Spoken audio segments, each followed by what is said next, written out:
Hey all, this is Hema Makeover Artistry, episode number 4 of Styling with Hema. இந்த வீடியோவில் நம்ம இதை பற்றி பார்க்க போகிறோம்னா ஸ்வெட் ப்ரூஃப் மேக்கப் டெஸ்டிங் பண்ண போகிறோம். நிறைய டைப்ஸ் ஆஃப் மேக்கப் இருக்குது. க்ளாஸி இருக்குது, டூபி மேக்கப் இருக்குது, ஸ்கின் ஃபினிஷ் மேக்கப் இருக்குது, sweat proof, water proof. plenty of makeup techniques are there. இந்த வீடியோ வந்து ஃபுல்லாக பாருங்கள். ஏன்னா நான் கடைசியில் தான் வந்து டெஸ்டிங் பற்றி சொல்லியிருக்கிறேன் அண்ட் டெஸ்ட் பண்ணி காமிச்சிருக்கிறேன். அதில் வந்து நான் கிட்டத்தட்ட ஒரு ஷூட்டில் வந்து ஒரு 4 to 5 hours அண்ட் 6 hours வரைக்கும் நான் வந்து ஷூட் பண்ணேன், ரீல்ஸ் பண்ணேன், இதெல்லாம் பண்ணேன். பட் மேக்கப் வந்து மூவ் ஆகவே இல்லை, அவ்வளோ ஸ்ட்ராங்காக இருந்துச்சு. ஸ்வெட் ஆனாலுமே நம்ம டேப் பண்ணாலுமே அந்த மேக்கப் வரவே இல்லை. அவ்வளோ ஸ்ட்ராங் ப்ரூஃபாக இருக்குது. அதுக்கு வந்து நான் லக்ஸரியான ப்ராடக்டாக யூஸ் பண்ணுறேன் அப்படின்லாம் கிடையாது.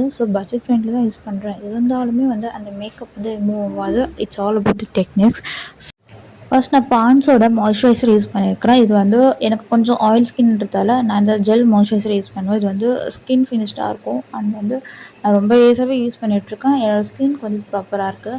நான் எப்போயுமே இது வரைக்கும் நான் போட்ட வீடியோ போய் பாருங்கள். நான் வந்து ப்ரைமர் யூஸ் பண்ணியிருக்க மாட்டேன். பிகாஸ் எனக்கு வந்து அது வந்து லாங்காக இருக்கணுன்ற அவசியம் இல்லை. அதனால் ப்ரைமர் யூஸ் பண்ணியிருக்க மாட்டேன். இன்றைக்கி நான் மேக்கோடைய ப்ரைமர் யூஸ் பண்ணுறேன். இது வந்து மேட் ஃபினிஷ் ப்ரைமர் சொல்லுவாங்க. எனக்கு வந்து அங்கங்கே கொஞ்சம் போர்ஸ் இருக்கும். ஓப்பன் போர்ஸ் இருந்தாக்கா கண்டிப்பாக நம்ம மேட் ஃபினிஷ் ப்ரைமர் யூஸ் பண்ணுவோம். அப்போ தான் அந்த போர்ஸ் வந்து மினிமல் ஆக்கி நமக்கு அந்த லுக்கையும் நல்லா தரும். மேக்கப்பும் வந்து மூவ் ஆகாமல் ஸ்டேயிங்காக இருக்கும். ஆஃப்டர் தட் இப்போ கலர் கரெக்டர் யூஸ் பண்ண போகிறோம். எங்கெங்கெல்லாம் பிக்மெண்டட் ஏரியாஸ் இருக்கோ அங்கெல்லாம் கலர் கரெக்ஷன் யூஸ் பண்ணிக்கலாம். எப்போவுமே கலர் கரெக்ஷன் பொறுத்த வரைக்கும் நம்ம லிட்டில் அமௌண்ட் தான் யூஸ் பண்ணணும். இதுவே நீங்கள் வந்து அமௌண்ட்டு நிறைய எடுத்துட்டிங்க, அந்த லிட்டில் கொஞ்சமாக எடுக்காமல் நிறைய எடுத்துக்கிட்டிங்கன்னா அந்தளவுக்கு நல்லா இருக்காது, ரொம்ப ஆரஞ்சிஷ் ஆகிடும். இங்கே பாருங்கள் என்னோடய பிக்மெண்டட் ஏரியாஸை எவ்வளோ அழகாக கவரேஜ் பண்ணி கொடுக்குன்னு சொல்லிட்டு நான் வந்து கொஞ்சம் தான் எடுத்தேன். அந்த கொஞ்சம் வச்சு நம்ம பியூட்டி பிளெண்டர் ஒரு ப்ரஷ் வச்சு பிளெண்ட் பண்ணிக்கிட்டே போய்ட்டுருக்கலாம். ஆஃப்டர் தட் நான் கன்சீலர் யூஸ் பண்ணிக்கிறேன். கன்சீலர் வந்து என்னுடைய கரெக்டான ஷேட் நான் பிக் பண்ணிக்கிறேன். இதுவே என்னோடய ஷேட் அதிகமாக யூஸ் பண்ணாக்கா என்னோடய ஃபேஸ் ஒரு கலராக தெரியும், என்னோடய ஹேண்ட் ஒரு கலராக தெரியும், என்னோடய நெக் ஒரு கலராக தெரியும். அந்த லுக் வந்து ரொம்ப நல்லா இருக்காது. பாருங்கள், ஒன் சைட் அப்ளை பண்ணி காமிச்சிருக்கிறேன். என்னோடய பர்ஃபெக்டான ஷேடில் மேட்ச் ஆகிற மாதிரி நான் எடுத்துருக்கிறேன். அதர் சைடும் நான் இதேமாதிரி ப்ரஷ் வச்சு பிளெண்ட் பண்ணிக்கிறேன்.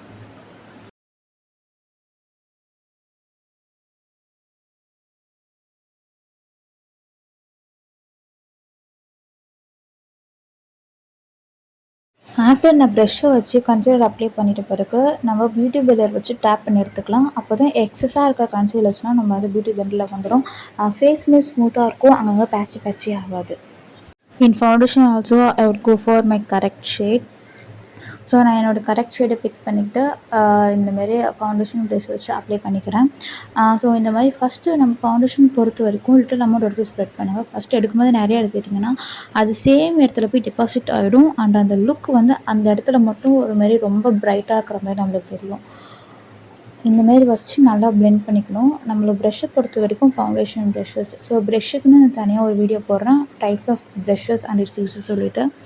அதில் வந்து நம்ம எந்தெந்த ப்ரஷ் வந்து எதுக்கு யூஸ் பண்ண சொல்லிட்டு கிளியராக சொல்லியிருக்கேன் நான். அந்த வீடியோவில் வந்து பாருங்கள். நான் வந்து ஐப்ரோ வந்து ஷேப் பண்ணிக்கிறேன். கன்சீலர் ப்ரஷ் வச்சு நான் வந்து ஐப்ரோ ஷேப் பண்ணிக்கிறேன்.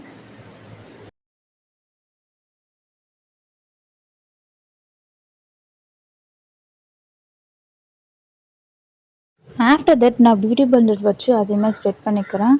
இதேமாரி இந்த ஐப்ரோலையுமே நான் கன்சீல் பண்ணிவிட்டு அண்ட் அதேமாரி பியூட்டி பிளெண்டர் வச்சு செட் பண்ணி எடுத்துக்கிறேன்.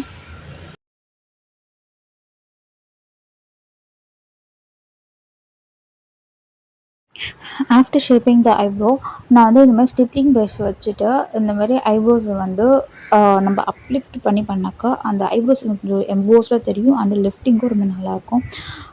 ஆஃப்டர் தட் நான் இப்போ ஹைலைட்டர் எடுத்து யூஸ் பண்ணிக்கிறேன். நம்ம கன்சீலரை விட 1 or 2 ஷேட் பிரைட்டர் தென் எடுத்தாக்கா அது நம்மளுக்கு ஹைலைட்டர்.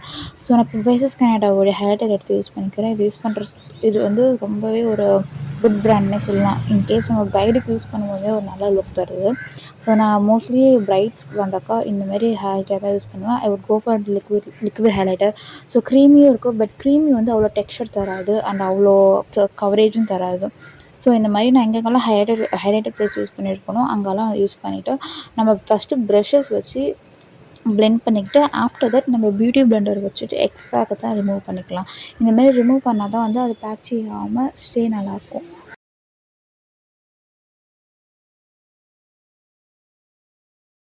இதுமாரி ஃபுல்லாக டேப் பண்ணி எடுத்துகிட்ட பிறகு பாருங்கள் எவ்வளோ ஈவனாக இருக்குன்னு சொல்லிட்டு எங்கேயுமே அந்த பேட்சினஸ் தெரியல, கிரெயின்னஸ் தெரியல, எல்லாமே ஈவன் ஸ்டோனாக இருக்குது. ஸோ இந்த லுக் தான் நமக்கு தேவைப்படுது.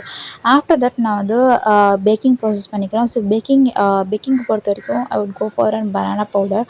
ஸோ பனானா பவுடர் வச்சு நான் வந்து பேக் பண்ணியிருக்கிறேன். ஆஃப்டர் தட் நான் காண்டரிங் ஸ்டெப்ஸ்க்கு போயிடுறேன். ஸோ காண்டரிங் பொறுத்த வரைக்கும் அந்த மாதிரி காண்டரிங் ப்ரஷ் வச்சுட்டு நோஸை காண்டர் பண்ணி எடுத்துக்கிறேன். அண்ட் வந்து சீக்ஸ் அண்டு சின்ஸ், ஸோ இந்தமாரி இடத்துல வந்து காண்டரிங் பண்ணிக்கலாம். அண்டு வந்து நமக்கு அப்லிஃப்ட் பண்ணணும், ஐ மீன் நம்ம ஃபேஸை லீனாக காமிக்கணும், அதுக்கு ஒரு டெக்னிக் இருக்குது. சவ்வியாக காமிக்கணும், அதுக்கு ஒரு டெக்னிக் இருக்குது. ஆஃப்டர் தட் இந்தமாரி பியூட்டி பிளெண்டர் வச்சு நான் வந்து அதை ஷேப் பண்ணி எடுத்துக்கிறேன். ஸோ நான் would go for an eye steps. So ஐஸை பொறுத்த வரைக்கும் நான் இன்றைக்கி வந்து என்னோடய அவுட்ஃபிட் அண்டு அதுக்கு கான்ட்ராஸ்ட் கலர் மேட்ச் பண்ணுற மாதிரி போகலான்னு இருக்கிறேன். ஸோ ஃபஸ்ட்டு என்னுடைய ஸ்கின் கலரில் நான் வந்து க்ரீஸ் லைனில் வந்து அப்ளை பண்ணிக்கிட்டேன். நான் ஒரு நேவி ப்ளூ கலர் பிக் பண்ணிக்கிட்டு என்னுடைய ஐஸோடைய ஃபஸ்ட்டு கார்னரில் ஃபில் பண்ணிக்கிறேன். எப்போவுமே ஐஸ் கார்னர்லேருந்து தான் நம்ம ஐ ஷேடிங் ஆரம்பிக்கணும். ஸோ இந்தமாரி ஃபுல்லாக ஃபில் பண்ணிட்ட பிறகு நான் இப்போ ஆஃப் கட் க்ரீஸ் பண்ண போகிறேன். ஆஃப் கட் க்ரீஸ்னால் என்னோடய க்ரீஸ் லைனில் அதாவது ஆஃப் த ஐஸ் மட்டும் நான் வந்து இந்தமாரி கன்சீல் வச்சு பண்ணிவிட்டு அதுக்கு மேலே என்னுடைய பேலன்ஸ் ஷேடை நான் அப்ளை பண்ணுவேன். அப்படி அப்ளை பண்ணும்போது 2 ஷேடும் ரொம்ப பிளெண்ட் ஆகாமல் மீடியமாக ஒரு பிளெண்ட்னஸ் கொடுத்துட்டு அந்த லுக் நல்லாயிருக்கும். ஸோ இதுக்கு பேர் என்ன சொல்லுவாங்கன்னா half cut crease eye look சொல்லுவாங்க. ஃபுல் கட் க்ரீஸ் இருக்குது. இப்போ நம்ம பார்க்க போகிறது வந்து ஆஃப் கட் க்ரீஸு.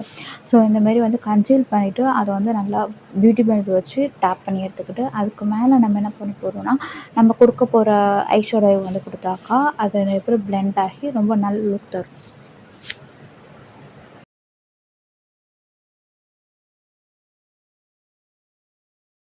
ஸோ அதுக்கு மேலே நான் ஒரு லைட்டஸ்ட் க்ரீன் கொடுக்குறேன். அது 2மே பிளெண்ட் ஆகும்போது அந்த கலர் காம்பினேஷன்ஸ் ரொம்ப நல்லாயிருக்கும்.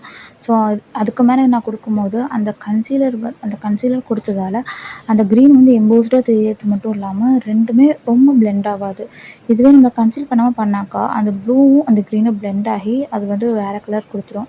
ஸோ இதுவே பண்ணும்போது பாருங்கள் எவ்வளோ வந்து தனித்தனியாக தெரியுதுன்னு சொல்லிட்டு ஸோ ஐலைனரை பொறுத்த வரைக்கும் நான் வந்து லிக்விட்லேயே போகிறேன். ஸோ வந்து எனக்கு மேட் ஒரு க்ரீமி டெக்ஸ்சர் வேணாம். தென் வந்து காஜல் பொறுத்த வரைக்கும் நான் லிக்விட் போகாமல் மேட்டியில் போகிறேன். அதாவது க்ரீமி டெக்ஸ்சரில் இருக்கும். ஸோ இந்த மாதிரி வந்து நம்ம லைனர் விட்ட பிறகு அண்ட் ஆஃப்டர் தட் அது கீழே காஜல் விட்ட பிறகு நம்ம ஐ ஷேடோ போட்டோம்ல, ப்ளூவாக இருக்கட்டும், நம்ம எந்த கலர் போட்டோமோ அந்த கலர் வச்சு கீழே நம்ம வாட்டர் லைனை வந்து ஃபிக்ஸ் பண்ணணும். அப்படி ஃபிக்ஸ் பண்ணால் மட்டும்தான் அது வந்து ஸ்மட்ஜ் ப்ரூஃபாக இருக்கும். சொல்லுவாங்கள்ல ஸ்மட்ச் ப்ரூஃப் காய்ச்சி சொல்லிட்டு அது எப்படி வருதுனாக்கா நம்ம அந்த ஐ ஷேடோ வந்து கீழே பண்ணும்போது அந்த பவுடரை தாண்டி அது கீழே எந்த ஒரு பிளாக்கேஷன்ஸோ போகாது. அப்போ தான் அந்த கன்சீலர்லாம் வந்து நம்மளுக்கு ரிமூவ் ஆகாமல் ஸ்டே லாங்காக இருக்கும். ஆஃப்டர் தட் நான் வந்து மஸ்காரா எடுத்துக்கிறேன். ஸோ மஸ்காரா வந்து நான் வந்து விங்ஸில் வந்து வைக்கல. ஸோ வந்து விங்ஸ் வைக்காமல் அப்படியே வந்து நான் மஸ்காரா ஃபில் பண்ணிக்கிறேன். Then I would go for creamy blush. So பவுடரிஷாக போகாமல் கொஞ்சம் க்ரீமியாக போகலான்னு சொல்லிட்டு க்ரீமி ப்ளஷ் எடுத்துக்கிறேன். ஸோ அந்த ப்ளஷஸ் எடுத்துக்கிட்டு இந்த மாதிரி ப்ளஷ்ஷுக்குன்னு சொல்லிட்டு ஒரு ப்ரஷ் இருக்குது, அதை வச்சு நம்ம அப்ளை பண்ணி எடுத்துக்கலாம். ஸோ எங்கெங்கெல்லாம் நம்மளுக்கு வந்து க்ளோவினஸ் வேணும்னு சொல்லிட்டு அந்த இடத்துல வந்து நான் ப்ளஷ் அப்ளை பண்ணிக்கிறேன். ஸோ இங்கே பாருங்கள் எவ்வளோ க்ளோவியாக டியூவியாக இருக்குன்னு சொல்லிட்டு. ஸோ வந்து அதுக்கு மேலே வந்து நான் வந்து ஆஃப்டர் தட் லாஸ்ட்டாக வந்து கொஞ்சோண்டு க்ரீமி போட்டதுக்கப்புறம் தான் நான் வந்து நம்ம பவுடர் ப்ளஷ் யூஸ் பண்ணணும். அது 2மே பிளெண்ட் ஆகும்போது ஒரு நல்ல லுக் நமக்கு தரும். ஸோ நான் ஹைலைட்டர் யூஸ் பண்ணிக்கிறேன். ஹைலைட்டர் பொறுத்த வரைக்கும் நான் வந்து I would go for an powder highlighter. So க்ரீமியாக போகல. ஸோ ப்ரஷ்ஷும் க்ரீமியாக இருந்து ஹைலைட்டரும் க்ரீமியாக ஆனால் அது லுக் நல்லா இருக்காது. ஸோ ஒரு வந்து நம்ம பவுடர் டெக்ஸ்சர் எடுக்கும்போது ஒன்று வந்து ஹைலைட்டர் வந்து நம்ம வந்து க்ரீமியாக போகணும்.